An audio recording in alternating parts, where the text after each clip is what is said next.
Hey,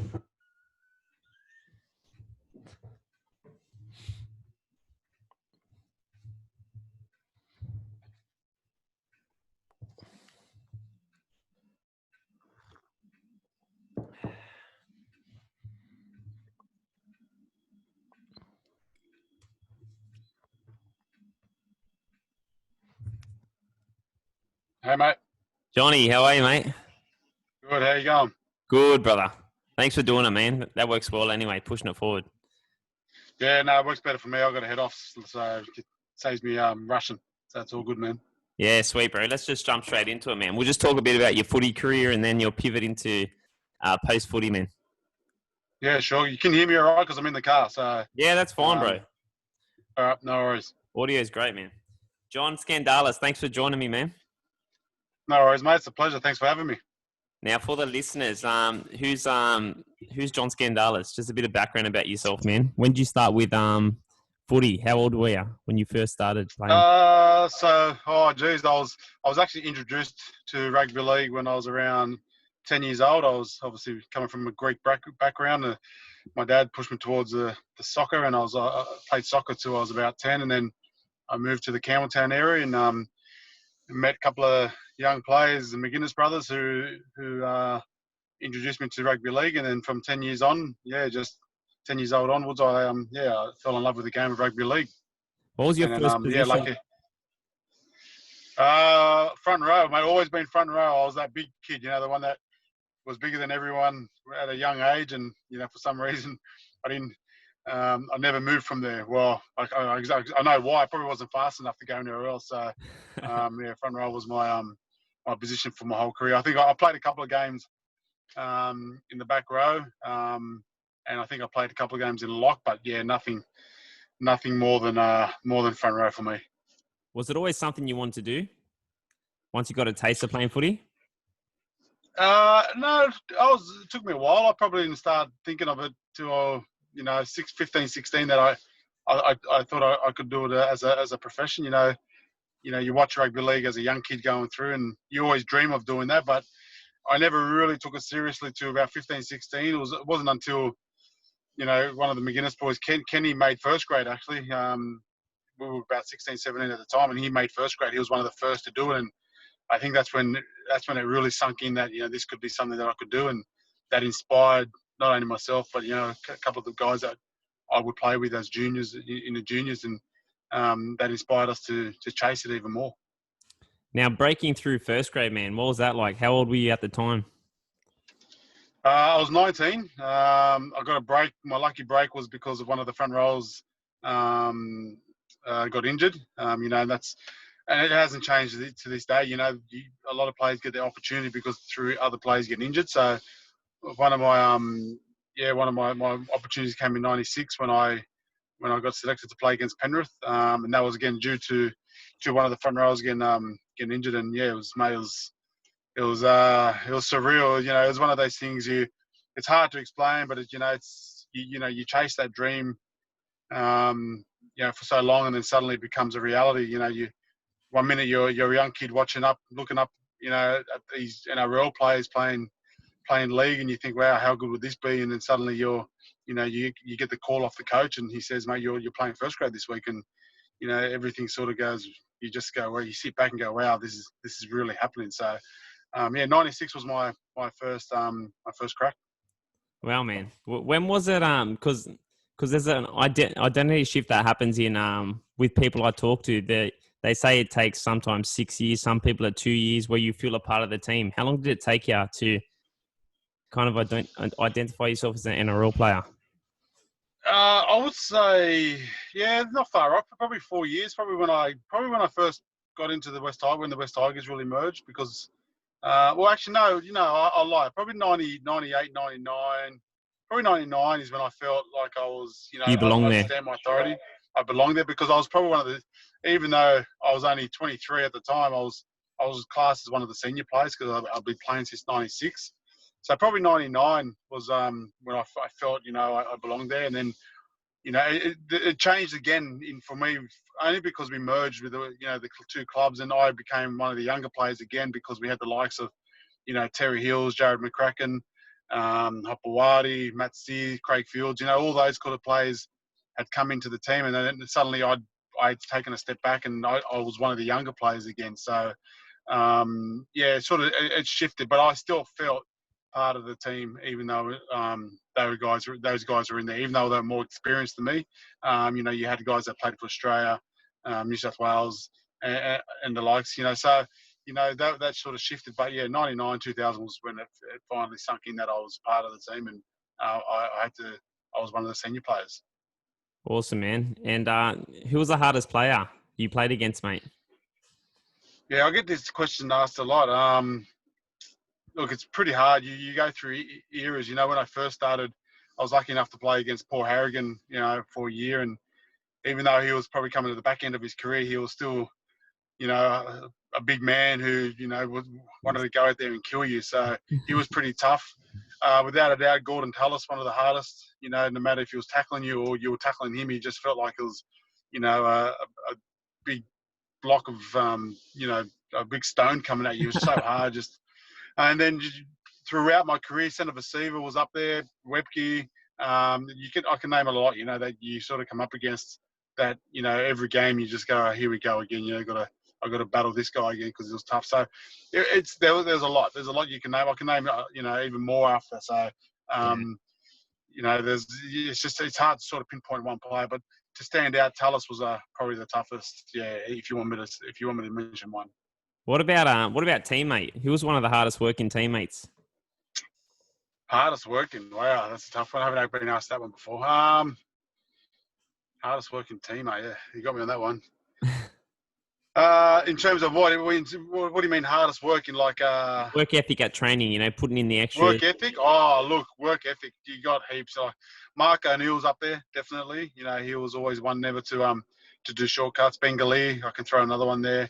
Yeah. Bengali was always, he was out to him, not just better himself, but he would always be his first one to put his hand up to better other players around him.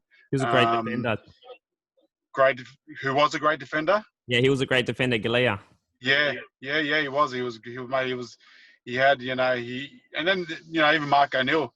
Mark O'Neill probably doesn't get the accolades that he deserves in terms of him and Benny were both our back rowers in 05, and they were safe as houses. And I can tell you now. I know Princey and Benji were happy that they were defending next to them too. So it just shows you what kind of players they were. But Bengali probably stands out in terms of work ethic. Man, that was crazy. What you guys did in 05. What was it like? Because, mate, Bulldogs won the grand final 04, and then you guys kind of came out of nowhere in 05. What was that year like? When did it really start to shift? I think when we started going into that, there was a bit of a streak that we had. I think we won 9 in a row or something. It just felt like, they say that, there's an old saying, winning is a habit and so is losing. But for us, winning was a habit. We, even though we were behind some of the games during that streak, I just felt, I don't know, I've never felt it before, but I just felt we couldn't lose no matter what. It's hard to explain now. Well, it's easier to explain now, but at the time I probably didn't think of it. But I felt confident in our team and what our ability was, that we could come away with a win. And that's why, we played that free flow in football. We had the likes of Benji and Farah and Fulton and Gibbs who, they didn't care. They were just out playing, having fun. And, us senior guys had probably more of a cooler head in terms of making sure that it was, when we needed to make sure we had to bunker down and play tough. And, it was a great mix of youth and experience. So, probably when we were going through that streak, I felt that we could do it. And even though we were still being betted against amongst the punters and the so-called experts, I think one stage we were paying 150 to 1. Within ourselves, within our club, I knew we felt we could make a dent in the competition, which we did. Yeah, and coming into that grand final, mate, how did you guys feel? Were you guys pretty confident coming in? Because you had a pretty I don't know about. I wouldn't say look we're confident, but I was still nervous because we'd flogged the Cowboys 3 weeks prior, 54-8, whatever it was. So any team that you beat, like that, there's going to be, they're going to want to come out and fire back and get you. So confidence was still there, but I was definitely nervous. Looking, and over the last 10 years, you watch any grand final, anything can happen. So the grand final was a totally different competition for us. We took it as a new game, a new scenario. So still a bit nervous, but I was very confident that we could win. Yeah, awesome, man. That was a great year for you guys. And moving forward, man, towards the back end of your career, you went over to England. How's that? How's that transition? Loved it. Yeah, loved it. I was lucky enough that I probably went at the right time of my career. I've done everything I could. Well, I achieved everything I could, I guess, at that time in the NRL. I played in a grand final. I played, so many games, and I was lucky enough to play for City. I didn't get the chance to play for New South Wales, Australia, but my time was up then. I don't think, I would have never have made it anyway at that age. So the opportunity to go to England was perfect for me. We got to travel. I had a young family at the time. My kids weren't at school, so it was a perfect opportunity. So I went over there for 2 years to play for the Huddersfield Giants, and it was the best 2 years that I'd had ever in away from the NRL. It was fantastic, and the Giants were great. The club was great, and we got to see parts of Europe that I probably would never have got a chance to see if I was still in Australia. So my only regret was I didn't stay longer. I got injured, and another opportunity was to come back home and work at the club. So I had to take it because I didn't know if my injury was going to cause, issues later on. So I took that opportunity to come back to Australia. But best 2 years ever. Cold, put it that way. Very cold. Yeah. Early January, February, March. It's nothing like playing in Australia. Put it that way. Did you head over to Greece? I didn't for when I was there, but I did for the Greek side. So I went over to Greece with a national team. I didn't get to play, unfortunately, because the games got delayed and I had to be back for off-season training here. So I missed out by a few days that they played their first game there. But I did go prior to that to organise a passport. But I didn't go there for a holiday or anything. Okay, so there was no Mykonos parties, eh? Nah, lucky, mate. I probably would have come back. Definitely, mate. But, mate, the transition after post-footy, what was that like for you? Because a lot of people say they're stuck in a bubble when you're playing and then coming out of that's a bit hard. What was that like for you? Yeah, look, it's pretty much true. It is tough. Like I said, you're surrounded in this rugby league world where, you get told where to be, what to eat, what to wear. Your schedule is basically done for you. You wake up in the morning, you got to be somewhere at 8, you got to be at training at 9. You got weights and so on and so on. So your day, every single day, is scheduled for you. You get to a point if you do it for so long that you don't even have to think in terms of what your day, involves because it's already there for you.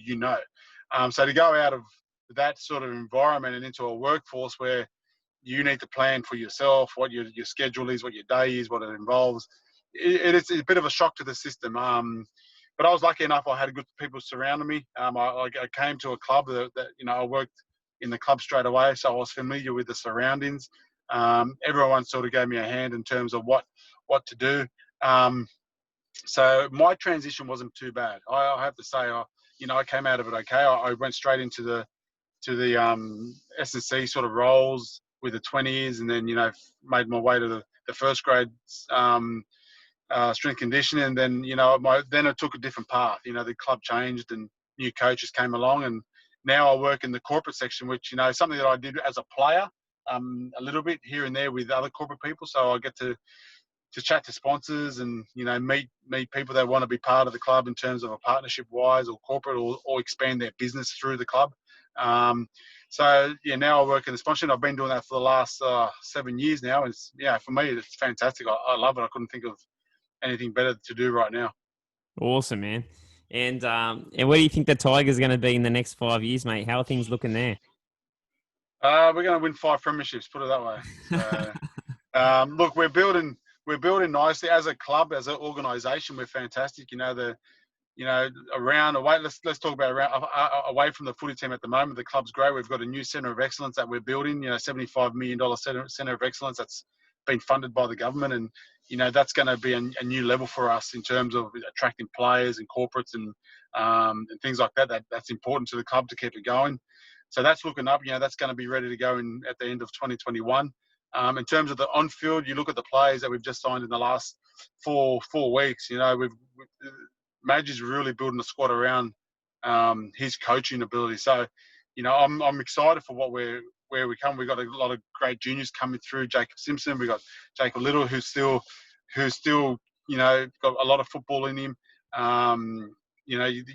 We've got Adam Dewey, who's going to, I think, step up and make, that either the 5'8" or fullback position on his own. And our forward pack's unbelievable. I think we've probably got one of the best forward packs we've had in a long time. So the club's really looking good in the next 3-4 years. And however, we still got to perform on the field. So what that does is give us potential and hope. But if you don't get the results in the field, then it's back to the drawing board again. But I'm feeling very confident in what we're building here as a club, on and off the field. Awesome, man. Good stuff, Johnny. Appreciate your time, bro. Just wrapping up, mate. What have you got to say to? I always end it with young people. So, what have you got to say to a young kid coming up who wants to crack the first grade? Yeah, look, I think, and just not first grade, rugby league in general, in sport, you got to work hard. It doesn't come easy. There's always someone under you, next to you who's pushing just as hard as you are, if not harder, to get a position. So make sure you work hard, enjoy what you do, love what you do, because you don't want it to be something that you don't want to rock up to a training session and don't want to be there. So you got to, even if it's just work, you got to try to, make sure you find something that you love what you do, and especially in rugby league, it's so competitive. We've got juniors coming through every single day. Every year there's 40, 50, 60 juniors that we give an opportunity to, and there's always a new Benji Marshall, a new Robbie Farah, a new Brett Hodson that are always coming through the system. So as long as you're working hard and harder than them, then you'll be right. But yeah, definitely enjoy what you do, because you got to have fun at it. You got to have fun, and it's got to put a smile on your face as well. Awesome, man. Bro, just quickly, mate, did you have that chip on your shoulder always there pushing you?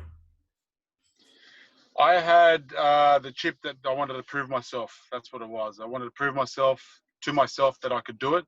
And it's a lifestyle that I wanted. It's for me, I wasn't the top rated player in the world, but I was, I enjoyed being where I was in terms of my stability around the team. And I loved the club. That's one big thing. I loved what the West Tigers were about. And I wanted to make sure, and I wanted to repay them with what they offered me. And that was, a career in rugby league. And for me to set up, my life, that's how I set up my life. So the chip was to prove to myself that I could do it and also repay the club. Awesome, Johnny. That's done, bro. That's a wrap, bro. No worries. Appreciate your time. No worries, mate. All the best in the future, and hopefully you guys get the next 5 years, huh? 5 from 5. Yeah, I hope so, mate. 5 from 5. That's what we're looking at. So. Awesome. All right, mate. Yasul, mate. Yasul, take it easy. See you, mate.